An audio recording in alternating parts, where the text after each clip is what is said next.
युतीचक्र निर्भीड मांडणी सत्याच्या बाजूने. नमस्कार.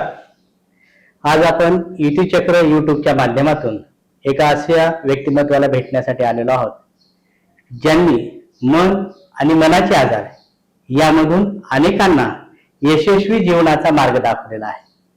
आर्ट ऑफ लिव्हिंगच्या माध्यमातून मन शांत कसं ठेवायचं याचे अनेक कोर्सेस आहेत, परंतु जीवन जगत असताना जे डिप्रेशन माणसाच्या वाट्याला येतं त्या डिप्रेशन मधून वैज्ञानिक दृष्ट्या अर्थातच वैद्यकीय क्षेत्राच्या माध्यमातून आपण कशी मुक्ती मिळवू शकतो याचं सखोल असं ज्ञान ज्यांना आहे आणि गेल्या 20 वर्षापासून अनेकांना आपल्या जीवन प्रवासामध्ये यशस्वीपणे मार्गक्रमण करण्यासाठी त्यांनी आपल्या वैद्यकीय सेवेच्या माध्यमातून एक प्रकारे आगळी आणि वेगळी समाजसेवाच लातूरमध्ये अव्याहतपणे सुरू ठेवलेली आहे, असे डॉक्टर मिलिंद पोद्दार. डॉक्टर मिलिंद पोद्दार यांचं दुसरं वैशिष्ट्य ते केवळ माणसाच्या मनाचे आजार दुरुस्त करतात असं नाही, तर ते नाट्य क्षेत्राला देखील जोडले गेलेले आहेत.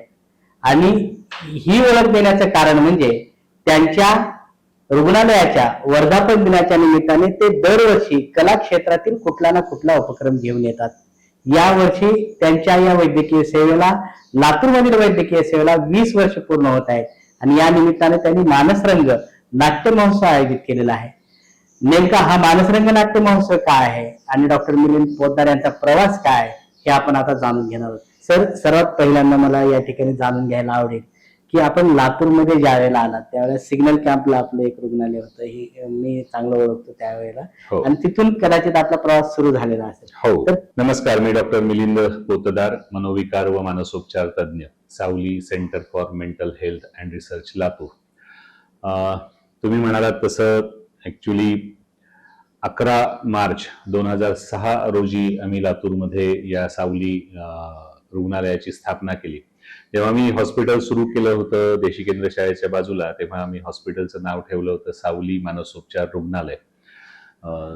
त्याचा उद्देश असा होता की जिथं मानसिक आजारी रुग्णांवर उपचार होतील अशी जागा म्हणून आपण त्या दवाखान्याची सुरुवात केली होती.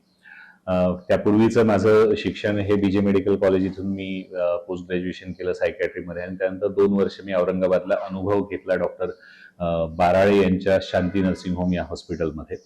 जेव्हा मी इथं आलो आणि हॉस्पिटलला सुरुवात केली तर तेव्हा अनेक लोकांनी मला असं सांगितलं होतं की लातूरमध्ये ऑलरेडी 5 सायकॅट्रिस्ट काम करतात, त्यामुळे 6व्या सायकॅट्रिस्टची गरज खरंच इथं आहे का.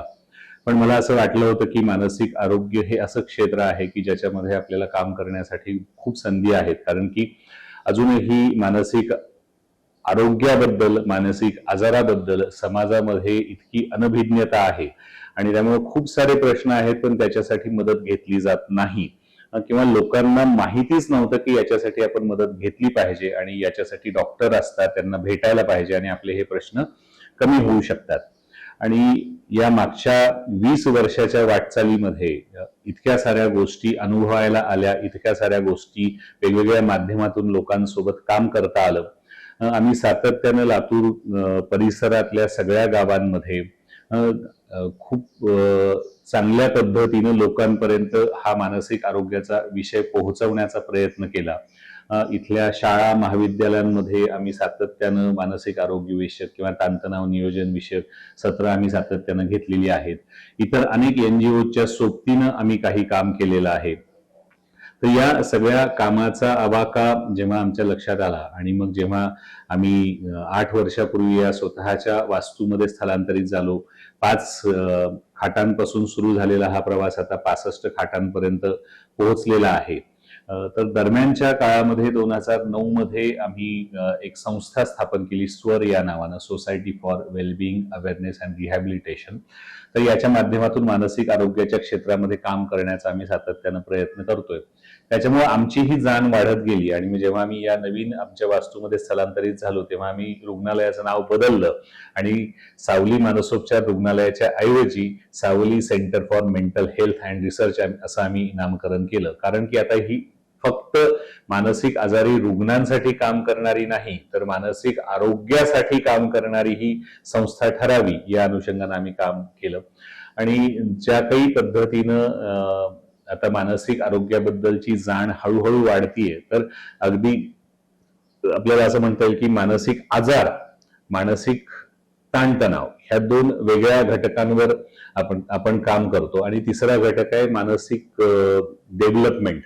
तर आपण मानसिक आजार म्हणजे ज्यांना मानसिक आजार आहे, ज्याच्यासाठी औषधोपचारांची किंवा ऍडमिट होण्याची गरज आहे, तर असा एक खूप मोठा ग्रुप आहे जो अजूनही पूर्णपणे डॉक्टरांपर्यंत पोहोचत नाहीये. तर त्यांना त्या सुविधा उपलब्ध व्हाव्या, त्यांना ती जाण व्हावी आणि त्यांची ट्रीटमेंट व्हावी. मागच्या 20 वर्षांमध्ये जवळपास 30,000 मानसिक आजारी रुग्णांवर आमच्या रुग्णालयामध्ये उपचार झाले. त्यातले 3,000 रुग्णांनी आंतररुग्ण म्हणून भरती होऊन ट्रीटमेंट घेतलेली आहे.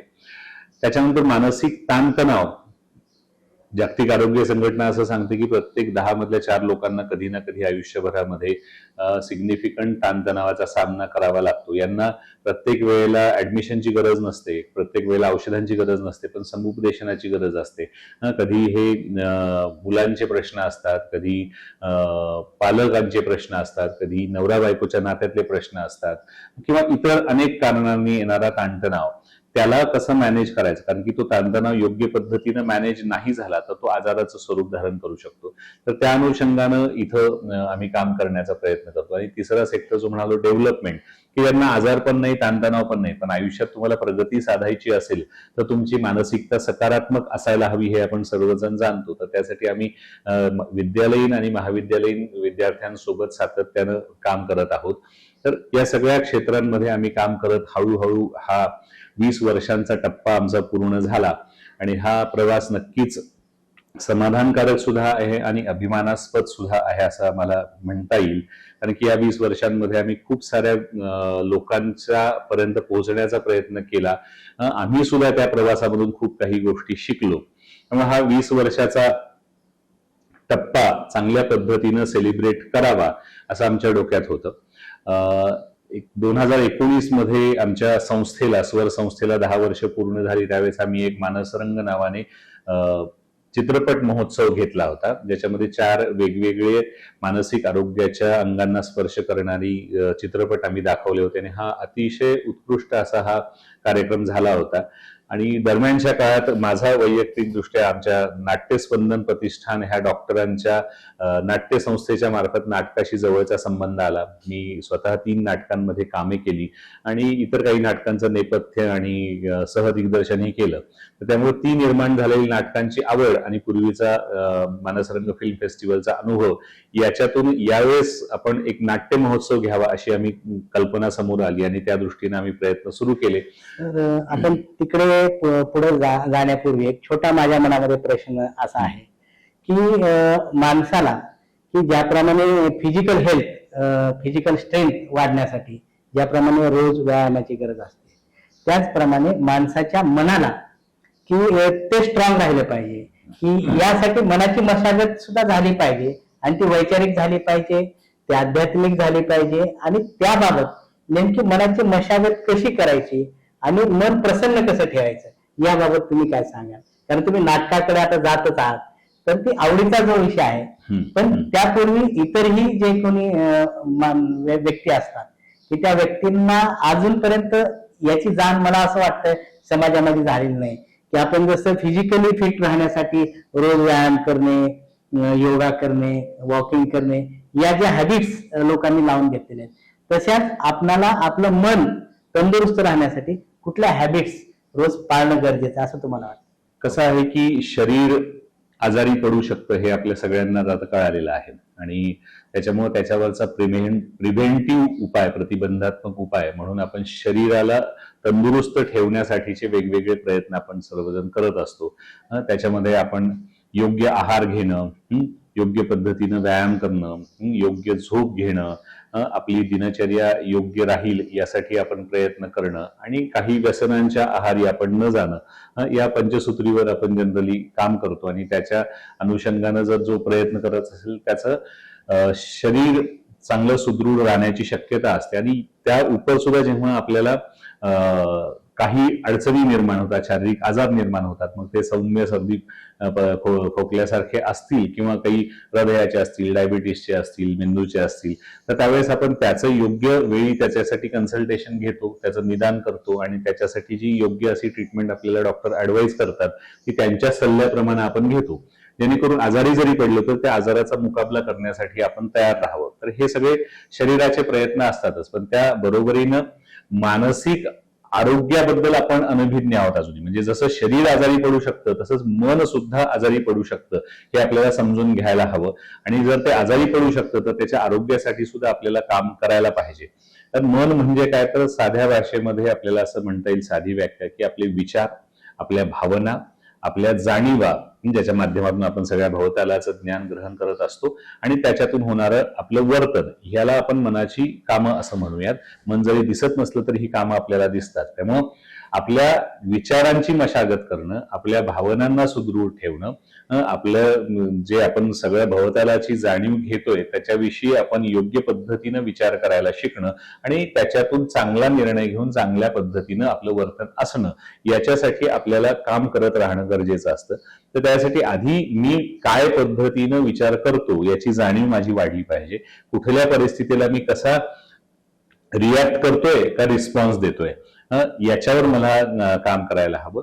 आणि मग माझ्या भावनांचा, म्हणजे मी माणूस आहे तर मी सगळ्या प्रकारच्या भावनांमध्ये जाणार आहे, पण ज्या पद्धतीचे विचार असतात त्या पद्धतीच्या भावनांमध्ये आपण लँडअप होतो आणि त्याला अनुसरून आपलं वर्तन होत असतं. तर माझे विचार हे रॅशनल म्हणजे तर्कसंगत असतील याच्यावर सातत्यानं मी वॉच ठेवणं, माझ्या भावना ह्या तर्कसंगत असतील याच्यासाठी मी प्रयत्न करणं आणि जेणेकरून माझं वर्तन हे योग्य दिशेला, म्हणजेच मला माझ्या वैयक्तिक, माझ्या कौटुंबिक आणि माझ्या इतर म्हणजे कामाच्या ठिकाणी असेल, समाजामध्ये असेल, तर त्या प्रगतीच्या दृष्टीनं नेणारं माझं वर्तन असेल, सगळ्यांना समायोजन करून घेणारं माझं वर्तन असेल, याच्यावर मला फोकस करायला पाहिजे. म्हणजे मला कुठलीही गोष्ट करताना त्याच्या मागची कारणमीमांसा नीटपणे समजून घेता आली पाहिजे.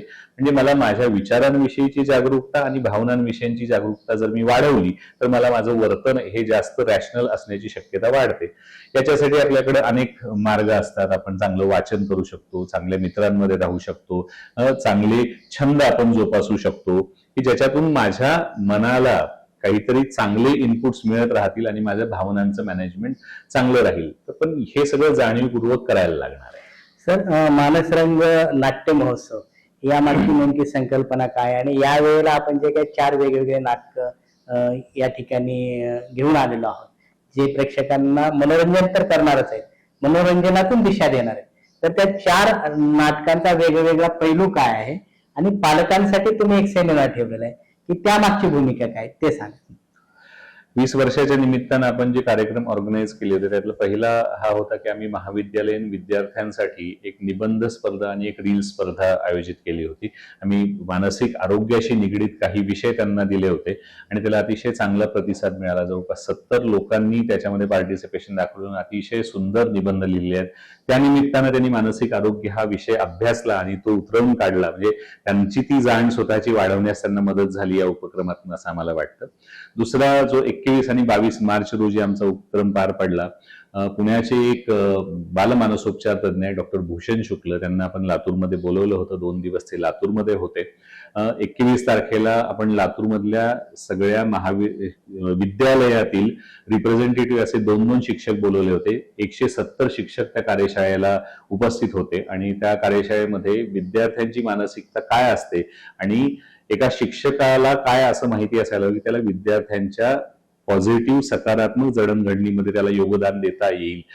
तर अतिशय सुंदर ते सेशन झालं आणि शिक्षकांनी त्याची खूप सराहना केली. दुसऱ्या दिवशी आपण डॉक्टरांसाठी एक सत्र ठेवलं होतं, जे इथल्या लातूरमधले सगळे बालरोग तज्ञ आहेत आणि मानसोपचार तज्ञ आहेत, त्यांच्यासाठी सुद्धा लहान मुलांमध्ये कुठल्या मानसिक आरोग्याच्या संकल्पना किंवा आजार जाणवतात आणि त्याच्याविषयी आपल्याला कसं जागरूक राहायला पाहिजे आणि योग्य वेळी त्याची कशी काळजी घ्यायला पाहिजे, जेणेकरून त्यांचं पुढचं जी वाढ होणार आहे ती चांगल्या पद्धतीने होईल, याच्यासाठी एक सत्र झालं. तेही सुंदर झालं.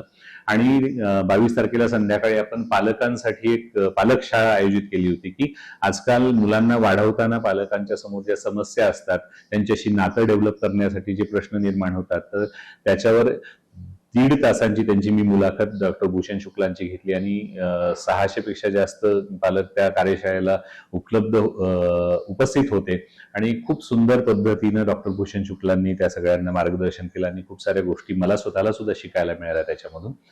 तर हे कार्यक्रम आता पार पडलेले आहेत आणि आता येणाऱ्या शनिवार रविवारी म्हणजे 28 आणि 29 मार्च रोजी आपण एक जे नाट्य महोत्सव घेतोय. उद्देश हा होता की कला लोकांना आवडते, कलेमधून अनेक गोष्टी आपल्यापर्यंत पोहोचतात आणि कलेमधून काही इम्पॅक्टफुल गोष्टी आपल्याला लोकांपर्यंत पोहोचवता येतात.